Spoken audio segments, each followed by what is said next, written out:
नमस्कार बात्या यश्र किछिटा गुरुत्वपूर्ण खबर नहीं आम मैंने जोड़ी हो जाइछु आपण मानक सहित। बात्यार आखि ଯେଉଁ ପଥ ଦେଇ ଅତିକ୍ରମ କରେ ତାର ଦକ୍ଷିଣ ପାର୍ଶ୍ୱରେ ଅଧିକ ପ୍ରଭାବ ପଡ଼ିଥାଏ। ଧାମରାର ଉତ୍ତର ଏବଂ ଉତ୍ତର ପୂର୍ବ, ବାଲେଶ୍ୱରର ଦକ୍ଷିଣ ଏବଂ ଦକ୍ଷିଣ ପୂର୍ବ ଦିଗରେ ବହୁଛି ବାତ୍ୟା। ଜଗତସିଂହପୁର, କେନ୍ଦ୍ରାପଡ଼ା ଏବଂ ତା ପରବର୍ତ୍ତୀ ସମୟରେ ଭଦ୍ରକ ଏବଂ ବାଲେଶ୍ୱର ଏହି ଚାରୋଟି ଜିଲ୍ଲାରେ ପୂରା କୋପ ପ୍ରକୋପ ଦେଖାଇବ।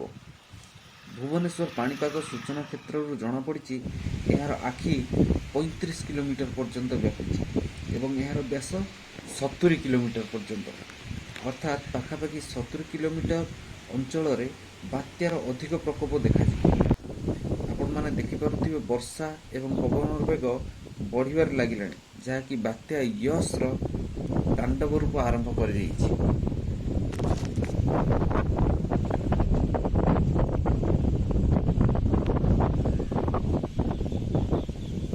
यह घंटा प्रति 13 ରୁ 15 किलोमीटर बेगर बढ़िबार लगी। माड़ी आसी कोरोना सहित बात्या यश एका संगे दुईटा भय आमको निहाती ए विषय सचेतन रहिबाकु हेबो।